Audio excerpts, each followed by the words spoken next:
We've already seen the Redmi 6A and 6 Pro.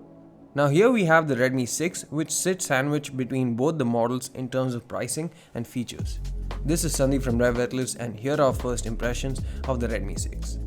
The Redmi 6 is best described as a cocktail of features of the 6A and 6 Pro. It chooses a smaller form factor as it houses the same 5.45-inch 720p display with 18:9 aspect ratio and 2.5D curved glass as the 6A. The display, as we noted, is pretty sharp as the resolution is apt for the screen size and will also help get the best battery life out of the 3000 mAh battery. Sunlight legibility also seems improved over the previous generation. The build quality and design is also pretty similar, but there's a slight difference at the back panel owing to a dual camera setup similar to the 6 Pro. It has a 12MP primary camera with f2.2 aperture as well as a secondary 5MP depth sensor, while there's also a 5MP sensor at the front.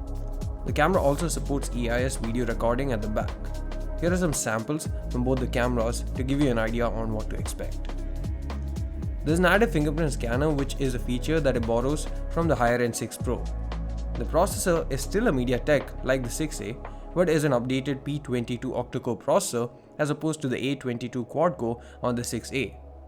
There's 3GB of RAM on board along with either 32 or 64GB of storage that can be expanded using the triple card slot. The triple card slot can house 2 nano SIMs and a microSD card. There's support for 4G dual VoLTE as well as face unlock. It comes with MIUI 9 and Android 8.1 out of the box, but we'll get the update to MIUI 10 soon. The 32GB variant retails at Rs 7,999, while the 64GB version retails at Rs 9,499, but Xiaomi stated that this pricing might be subject to revision in 2 months and is as such an introductory offer. Thanks for watching this video. See you again in the next one.